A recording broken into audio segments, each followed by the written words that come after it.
Hello, everyone, and welcome to the Irish Abroad Show. Unfortunately, we weren't on last week, so we have a bit of a double game week to get through here now this week. I'm joined by Paul Nealon, who is obviously delighted with Everton staying up. Paul, how are we, and how do you feel about that?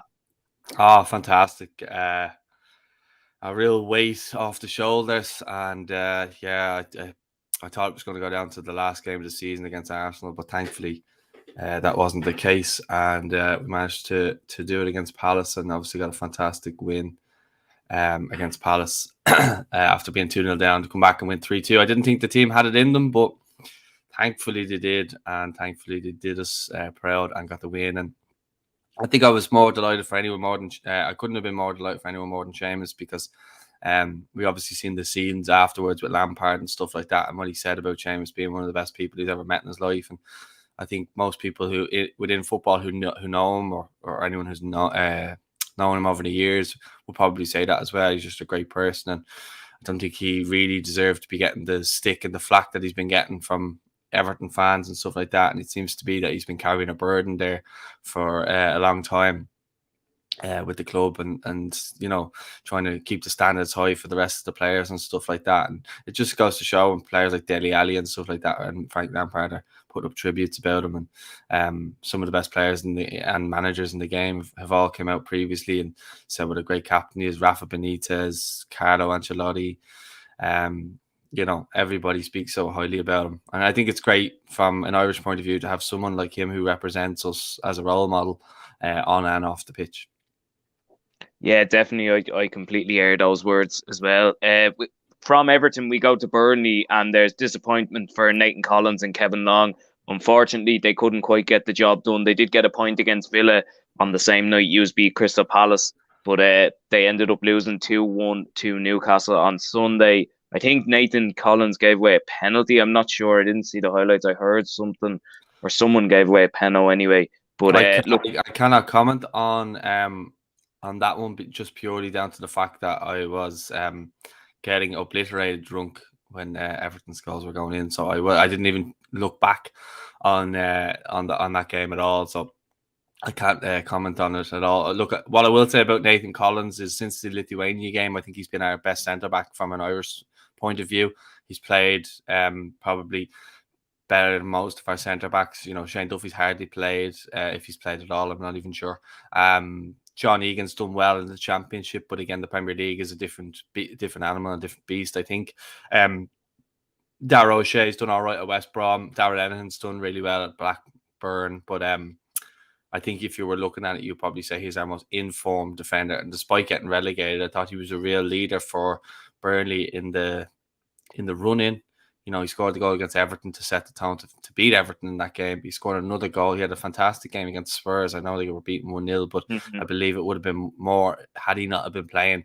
So I think he's really stepped up. I think he's earned himself a move. We know Burnley have their problems financially, and I think that if anybody who's kind of looking to bridge a bit of a gap and looking for a young centre back to come in and who's ready made for the Premier League, like I think Everton should be looking and going all out to get Nathan Collins at the moment, because I think he's someone who over the next couple of years I think he's going to be one of the best centre backs in the Premier League. I think he's going to be talked about quite a lot, just for his overall presence and his size, and he's just a very good player as well. Look, he might give away penalties, and I know he got a red card a while back as well, but he's someone you want in your team, and I look forward to him coming in and playing for her. And I think we're just absolutely blessed with centre backs.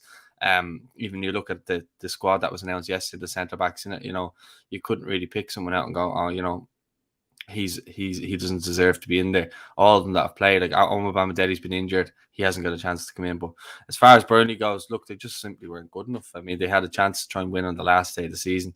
They couldn't do that.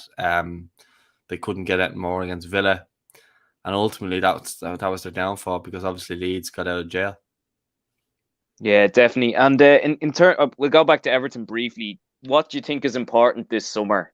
Do you think it's important to buy well, maybe just buy solid players more so than, maybe going for superstars? Like, okay, he's brought Van de Beek in and Dele Alli as well. I know it didn't overly work, but they did help out. What do you think is important so you're not in that situation again next season? I don't think we'll be in that situation next season, just purely down to the fact that there's harmony within the fans and the manager. I think Frank Lampard's done something brilliant there, where he's brought the fans and the players back together, because it was a very much disconnected kind of unity there. There was fans just going to the game, and I think Ben Foster came out and said it in a podcast before, on his own podcast, that if you can manage to sit 20 minutes and frustrate Everton, the fans get on the players' backs at Goodison.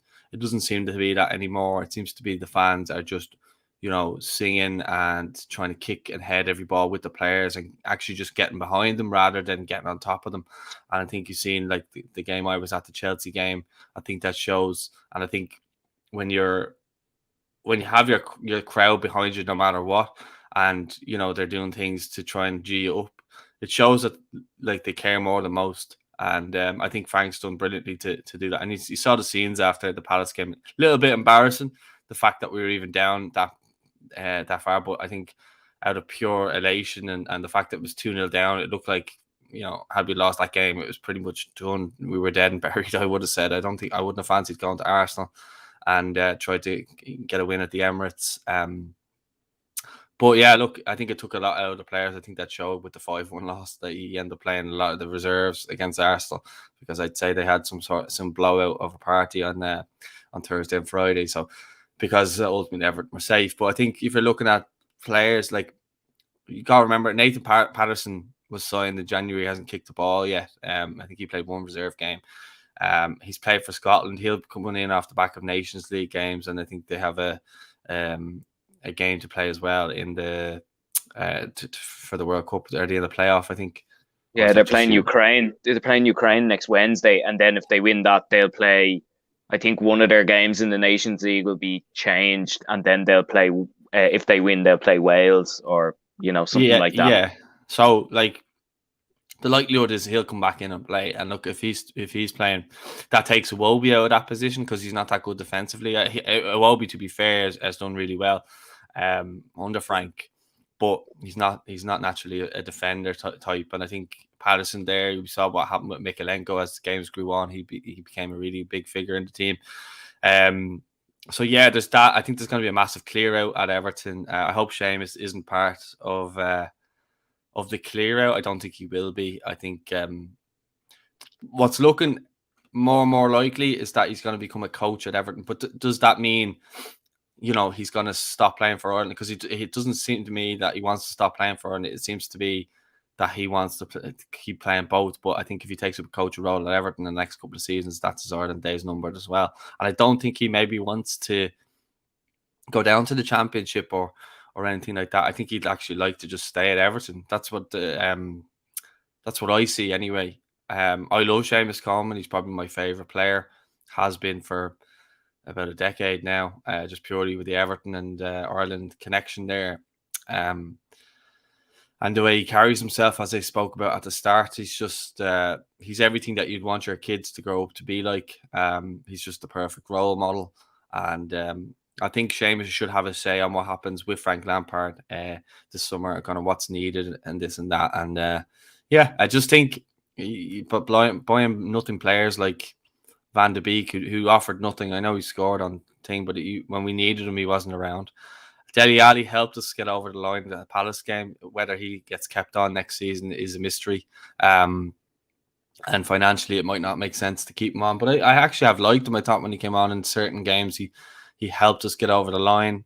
Whether he's worth the 20 million or whatever it is that Everton have to pay Spurs if he plays 20 games. He didn't play that so far this season, so they don't owe Spurs anything. And the talks are that he might not stay on. So it will be interesting. I think Calvert-Lewin or Richarlison, one of them will go.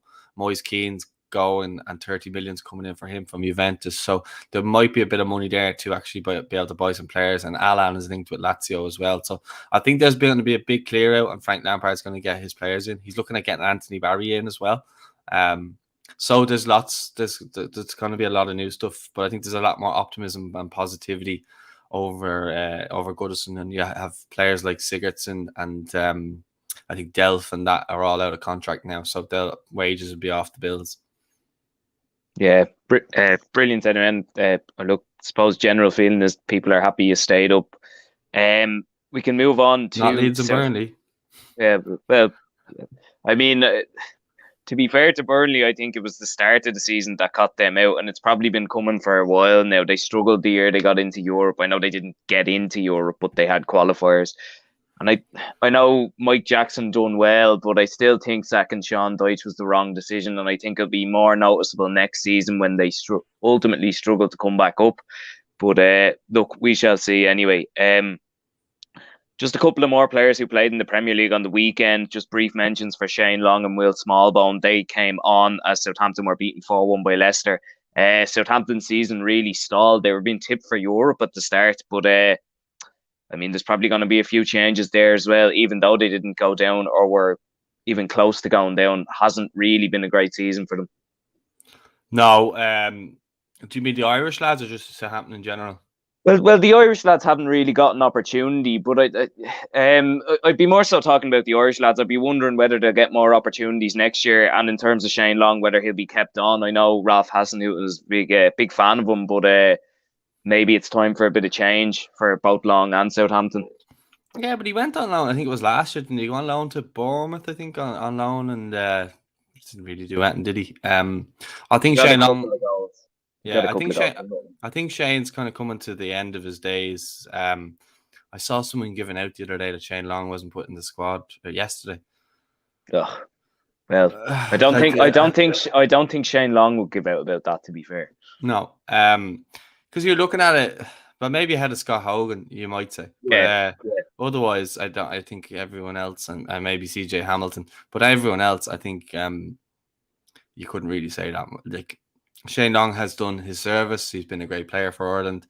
Everyone would thank him and wish him well for his services. But as far as being a full regular, I know he's still playing Premier League football, but he's playing very big part of you, as you mentioned.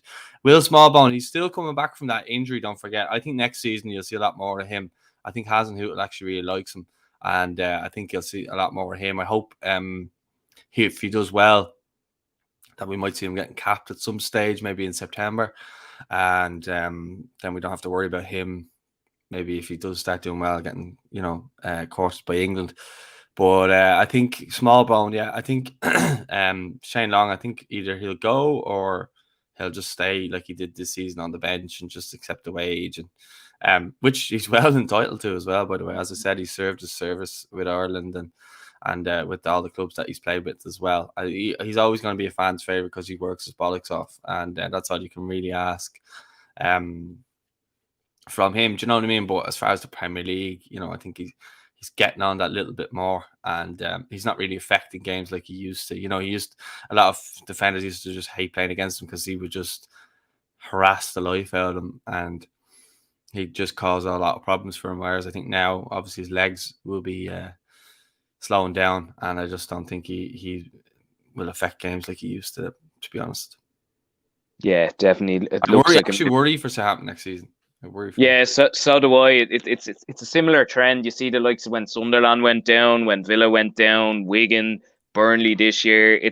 They've just been sliding ever closer for the last couple of years. And being able to hold on to James Ward-Prowse will become tougher and tougher the better he gets, and the more England caps he gets, stuff like that, and the more goals he scores. So look, it's going to be very, very tough for them next year as well. We'll just go on to Norwich. There was one, Tony Springer played 30 minutes for them in their 5-0 defeat to Spurs. I think he's been linked to play with Ireland anyway. I'm not sure about. I'm not. Yeah, there's a few people saying it online. Everyone's saying it's a bit too soon for him. I haven't seen too much of him, so I don't know that much about him. So I think next season will be a better way to gauge it. I think maybe the start of next season we'll kind of see. Yeah, and then I just to mention the other lads in Norwich. Obviously, Adam Ida got an injury. He should be back in time for next season, if not at the start of it, during it. And Andrew Mbamdele. There's going to be more chances for them next year as well in the Championship. Yeah, Stephen Kenny said at the end of the press conference yesterday, it wasn't recorded. I think he said that Andrew's back on the grass. So, sorry, something here. He's back on the grass, so hopefully he'll be back maybe the end of the summer and in for pre-season, and hopefully he can hit the ground running and have a great start to the season, because we know how good he is. And it was a bit frustrating that he didn't get to play much in the Premier League, because we know he scored that goal against Leeds and he looked like he was starting to kick on that bit more, and he was becoming an Irish regular, I would have said, in the team. I think he had that kind of right-sided centre-back position sorted. But I think maybe now, I think even Nathan Collins have it maybe ahead of even Seamus Coleman. So we'll wait and see. It'd be interesting to see if Seamus is going to be put as a wing back or as a right centre back now, or Cyrus Christie. That'll be interesting to see, but we'll wait and see when that obviously comes around next week. Definitely. We can move on anyway to the Scottish relegation playoff final. Another lad who's on our thumbnail, Dan Cleary. He helped St Johnstone to win 6-2 on aggregate against Inverness Cally Thistle, and he got an assist in the second leg as they routed them 4-0. He made a move over to Scotland. St Johnstone were struggling, and he's helped them stay up in the end, Paul. Don't forget John Mahon as well, who went over from Sligo. He played in that game as well, and apparently he did quite well too. So it's great to see the two lads, both centre-backs, going over and making an impact for the club. But I'd rather see them competing at the other end, if I'm being honest, not to try and stay up. You're kind of looking, going, would either of those, like, would Cleary be helping Dundalk maybe mount a title challenge at the moment, because they're going quite strong. Like, I wish players well who go across. I mean, I look at someone like Dan O'Reilly, who's gone across, done well with Hamilton as well. I like seeing our players going abroad and testing themselves, but I don't like seeing them kind of in the doldrums and down near the end and just like trying to stay up, and it's a big ordeal. It's not really. Like, we'd want them obviously kicking on now, and maybe next season they will. But look, I'm obviously delighted that they stayed up, and the more Irish players playing at the higher level, the better. So well done to them, and I look forward. I think John Mann, he's only 21, I think, and he's just a very, like, they did an interview with him after the game, and he's just a very ordinary fella. They were like, "What are you going to do for the summer?" He's like, "I'm just going to go back home to my dog." That was all he had to say. Like, he was just seemed quite determined and focused on his football, and then off the pitch, he's just a man of very few words. Well, I think with St Johnstone as well was they did do the cup double last season as well, so maybe getting into Europe at the start of the season kind of affected them, and then obviously you have the expectations you're going to do a bit better as well because of it. But look, it's good to see the lads playing. Good to see them stay up, and hopefully they can do a bit better next year. We just go from the Scottish playoff final to the Scottish Cup final. Aaron McEniff did get 15 minutes as Hearts were disappointingly beaten 2-0 by Rangers. I watched a bit of this. It looks like they just kind of ran out of steam, Hearts, because Rangers were just pressing them constantly, and we're looking to make up for the loss on Wednesday before against Frankfurt. Two horrible teams, if I'm being honest. I don't really want to talk about them that much, but look, delighted that Aaron got to play in the final. Disappointed that he didn't get to win the final. But again, it's another learning curve for him, and I just was wishing for him that he could kind of go up another level. I know how much of a dream it is for him to play for Ireland, and he's a bit of a bit part player with Hearts, I would say, and he's not really getting as much of a look in as I would like to have seen him do. But maybe next season that'll change. I mean, all you need is one real good season to kind of kick you on. I think he's still only young enough. I'd actually be interested to figure out what age he actually is. I'm going to look that up right now. I'm going to say he's around 27. So if that is the case, he's 26. So he still has time. So we'll wait and see. Can he kick on now over the next couple of years? Because I think the next 4 years are going to be pivotal for his career, and he'll probably have one more big move and big contract before he turns 30.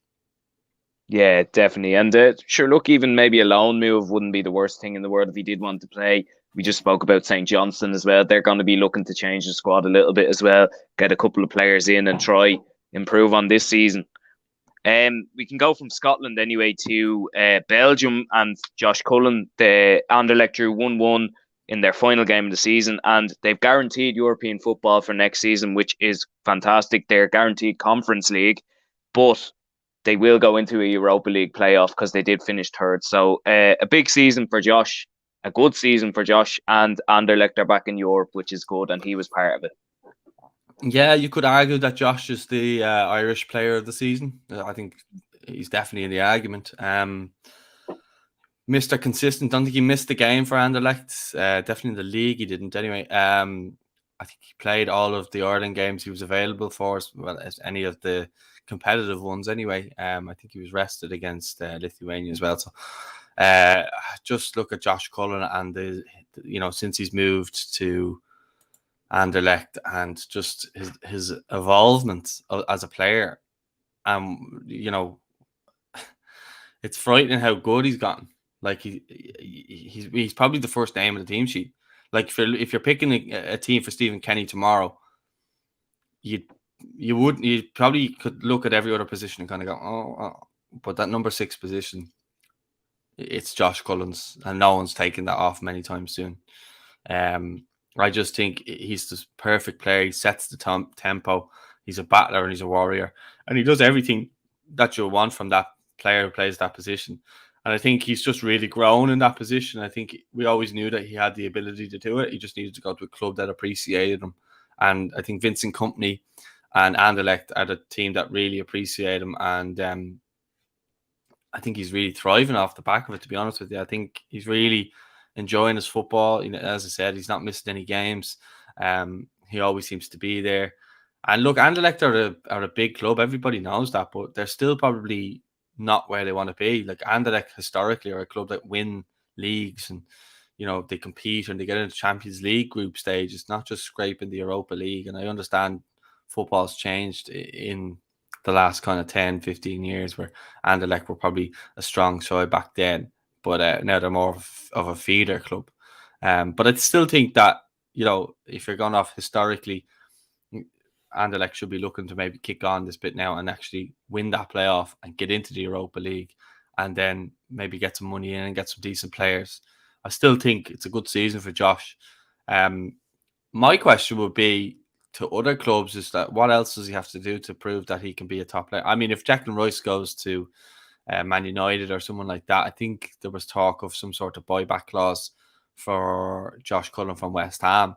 Now, I think they'd be mad not to get that, because he's the perfect player and they could push Souček back up to where he was playing last season, and he was scoring lots of goals because they seem to have swapped him and Rice around. So Rice has been the box-to-box midfielder, whereas I think if Souček was, he'd score more goals. And I think if Josh Cullen was to go there and play that position, and if they could get him on a cheap deal, I think it would suit everybody. West Ham in Europe, they're not in Europe. They just got knocked out of Europe. They're back in the Conference League next year again. They are West Ham, so they're in Europe anyway. So it'd be the same as Anderlecht. Yeah, but I just think he could go back and be a big player there if he's still a West Ham fan and stuff like that. If that's going to be the case, look, I just heard rumblings. Nothing was confirmed, but I wouldn't be against him going back to West Ham and actually being a big player for them this time around. But if he can continue blossoming at Anderlecht, then that would be ideal. I did hear rumours about Vincent Kompany maybe leaving, and I heard rumours of Burnley. Now, I don't think, obviously Vincent would probably want Josh to go with him, like he's the linchpin of his midfield. But would Burnley be a good move after going down to the Championship? No, not really. No, he should be looking upwards. Yeah, definitely. And I'm sure West Ham have a buyback clause. I mean, the way they're going the last while as well, surely they would have done that. And I mean, they're in Europe again. They're going to need players. A couple of players are going out. I know Yarmolenko's going out. It's not the same position, but they're going to need a bigger squad for Europe if they want to get that. I know they got to the semi-finals this year, but it kind of killed their league form. So they'd want to be able to do both, really. I know that's very tough, but they'd want to be able to do both. Just a couple of other things from around Europe. We'll start in Sweden. Zach Elbouzedi played a half in AOK's 3-3 draw with Hammarby last week, but he didn't get on in their 2-2 draw with Sirius last weekend. AOK are joint top at the minute, coming into the mid-season break, and Zach has been in and out. He hasn't played a full game yet, I don't think, but they did beat Malmo, so maybe they're looking to go a bit closer to that title this year. Yeah, I think with Zach, obviously had an excellent season last year, and he kind of grew into it after, I think, the second half of the season when he signed. So maybe he just needs a bit of time just to get his rhythm back and start doing well. He might just need a goal or an assist for him to just really get going again. I think he was very unlucky not to get called up last season, and I see they signed Guidetti as well.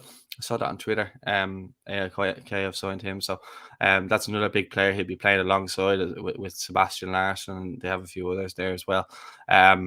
So yeah, I think they'll be really pushing on. If he can add goals, and maybe Zach starts assisting him with goals, then yeah, I would say that would bring them to the title. But let's just see how the next kind of couple of weeks and couple of months go for Zach. Really would like to see him kick on again and become a big player for them again this season. John Guidetti, that is a journeyman if you've ever heard of one. Good player though, he scores goals. He is. Yeah, definitely. He was. I remember he was at Feyenoord and he was brilliant. I think they won the league when he was there as well. Wasn't he at? He was at City. I think he's flopped at City and he went to Celtic. Yeah, he was at Celtic. He was at Alaves in Spain as well for a bit, and like lower end Spanish teams. Which I mean, he's obviously rated enough if he can get there. And another one we mentioned, you put up a post about him during the week, Graham Carey. He played his final game for CSKA Sofia in a 0-0 draw with Cherno. Will be interesting to see where he goes. And he did score against the eventual Conference League winners this season, so well capable at the highest level. Yeah, sorry, I'll just Wikipedia and Guidetti here. Oh my God, that's a long list. he's actually, guess what age he is? 29. Close, 30. So yeah, he was at City for 5 years, never played. Then he went to Burnley, Feyenoord, Stoke, Celtic, Celta Vigo, Alaves, Hanover, and now AIK. So yeah, he went on loan to Hanover from Alaves and scored 3 goals in 14 games, and now he's just signed this morning, I think it was, for AIK. So sorry about that, but yeah, Graham Carey. That'll be interesting to see. I think he has an issue with his wife. I think his wife might be battling an illness. I don't want to say that as if I'm in the know, but I thought I saw something online. If that is the case, I hope she's doing well. And that might play a big part in his next move. If it is the case, he may decide to come home. He's obviously been with Bows before. A lot of Bows fans were quote tweeting that thing saying like bring him home and stuff like that. So it'll be interesting to see where he actually ends up. But I just hope that the next move for him makes sense for him. And I spoke about earlier, when you're 30, you need to kind of think of where your next big move is going to come from. And he's shown he can score goals in big games. And I think if you actually, I don't think the League of Ireland deserve him just yet. I think he could do a job in the lower leagues in England, like the Championship or League One. I don't think he'd be a bad sign for anyone there. Maybe back to Plymouth. I know he was very highly rated when he was there. I think it was Plymouth, wasn't it? Yeah, it was Plymouth. So yeah, I think he got promoted with them as well. So maybe they might come in because they were competing towards the top of the League One this year, but fell away towards the end. From Europe, we can go to America. Or no, we go to the League Two playoff semi-final because this wasn't mentioned last week. So Stephen McLaughlin's goal sent Mansfield to Wembley. They are playing Port Vale on Saturday, just before the Champions League final. If you don't want to watch the rugby, which I mean, why would you? But Mansfield are playing Port Vale, and there's a couple of other Irish lads involved as well, Stephen Quinn and John Joe O'Toole. I don't know if you've seen any of Mansfield this year, Paul. I saw them once, but Stephen McLaughlin, he seems dangerous over a set piece because I saw him score a penalty and a free kick against Salford not too long ago, and he seems to be in the goals and the assists this season. Yeah, I haven't saw him at all this season, to be honest with you. But yeah, look, I don't know. I'm not sure what even age he is, so he can maybe kick on and maybe have those set pieces for Ireland. So I don't know. I don't really pay attention that low down, to be honest with you. You get down to that really lower league, you start to lose interest, I think.